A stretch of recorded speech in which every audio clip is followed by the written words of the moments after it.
This is video 1.3a. It's the first part of our third section in Unit 1. The learning target is I can use the correct order of operations and apply them to problem-solving situations. Our essential question, what would the world be like if there were no common order of operations for math calculations? Our math practice standards are standard number 2 and standard number 6. Some of the key terms that will be mentioned in this video: parentheses, which are grouping symbols, and I've drawn what they look like. If you've forgotten, hope you haven't. PEMDAS, which happens to be the order in which we do our operations.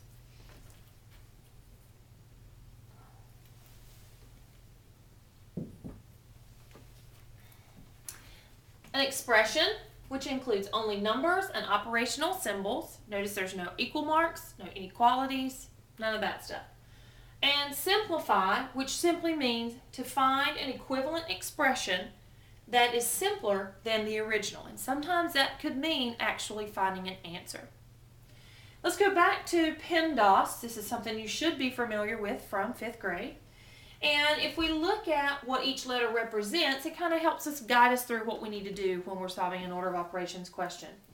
The P stands for parentheses. It comes first in PEMDAS, so that's what we do first in a problem. Next comes our exponents. Our next two letters, M and D, those are actually done as a group. And I should say not as a group, but at the same time, you're either going to multiply or you're going to divide. And that depends on looking at the problem from left to right and doing the problem as things are ordered in them. So if division comes first, you do division, regardless of the fact that M comes before D in PEMDAS. Our last two are also grouped together, and that is addition or subtraction. And here again, those are done left to right as they are ordered in the problem. It's really going to make a difference, and your answers will come up sometimes with decimals or remainders if you do them in this order when they really should be done in an opposite order. Some people like to think of this in terms of a hopscotch board, if you're familiar with hopscotch. You would hop through the parentheses, then to the exponents possibly, and then you're either going to have a foot on multiplication or division, depending on which one's going to come first, and then again you jump to the addition or subtraction in order from left to right, whichever comes first.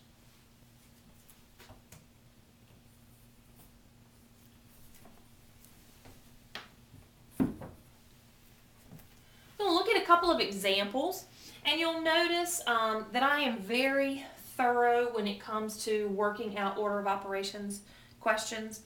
Some people like to try and do 2 or 3 things in one step. Some people even like to try and do a lot of stuff in their heads, and what I've found through my years of teaching is that if you don't show or rewrite what you're doing as you go through, you can very easily leave out an important number, repeat an important number, and then your whole problem is just shot. So example 1, we have 4 times 3 to the second power plus 8 minus 16. You'll notice that I have identified what part of the problem I'm going to do first or simplify first.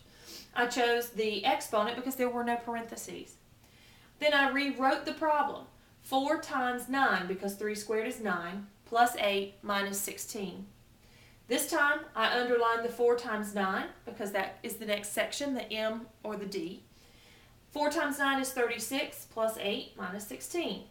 Here I have addition and subtraction in the problem, and remember those two are grouped together. In this particular problem, the addition is going to come before the subtraction. So I underlined the 36 plus 8, which gives me 44. I brought down that 16 so I could continue with the problem. And then I underlined the 44 minus 16, which gives me 28. Notice that I have circled my final answer. Sometimes we do our work and it gets really close together and it's hard for the teacher to see what our answer is, or sometimes for the student to find their answer. So it's very important that you circle what your final answer is. Down here, beside the asterisk, I have basically written what I expect to see you do when you solve your problems. I want you to identify what you are solving, and then I want you to rewrite the problem after you solve each step. And we're going to work through 2 more examples, and I'm going to show you exactly how that's going to work. If we look at example 2, we have 21 divided by, and then in parentheses, 3 plus 4, times 9 minus 2 to the third power. According to order of operations, parentheses must be done first. So let's look at the parentheses. We're going to underline that portion. That's what we want to do first. 3 plus 4 is 7. And I'm going to come back and I'm going to rewrite the rest of the problem so that I don't leave anything out that might be important. It also keeps me from rewriting the 3 or the 4 down as well.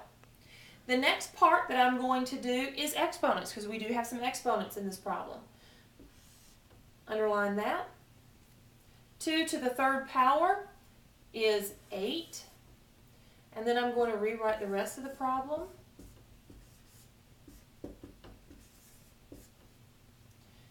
I've done all the parentheses, I've done all the exponents. I come to the M and the D. This is multiplication or division in order from left to right in the problem.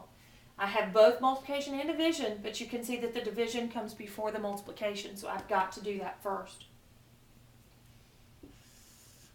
21 divided by 7 is 3.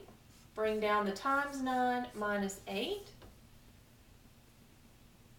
I'm going to do the 3 times 9, which is 27, minus 8.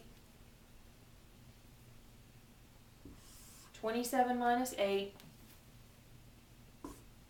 is 19. And that's my final answer.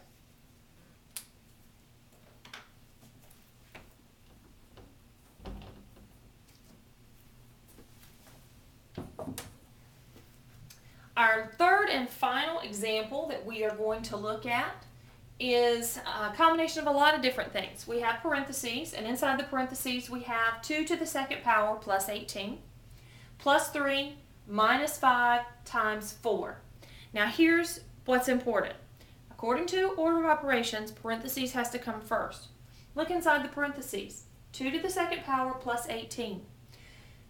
I can't just add 2 and 18 together because there is an exponent. I have to follow order of operations even on the inside of a parenthesis. And if that happens that you've got more than one set of parentheses, you work the innermost first. So what I'm going to do, I'm going to start inside the parenthesis by underlining the piece that I need to do first. And I need to find out what 2 to the 2nd power is. I know that that is 4. Now, since I did not actually do anything else inside the parentheses, I'm going to leave the parentheses as part of my problem when I rewrite.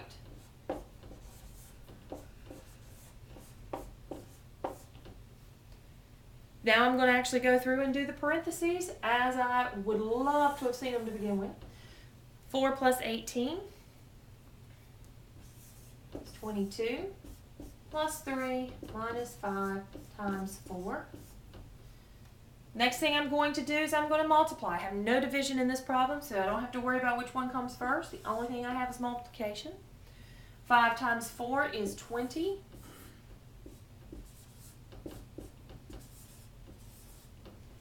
Addition and subtraction in the problem. You know you've got to do the addition first, but before I actually do that, I want to point out one thing. If I had chosen to do the subtraction part first, 3 minus 20, I would have gotten a negative number. In what we're going to be doing this part of the year, if you get a negative answer, that's a big red flag that something has gone wrong in your problem.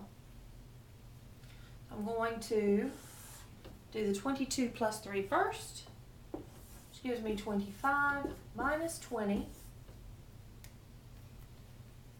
Then I will finish off the problem with 25 minus 20 to get 5.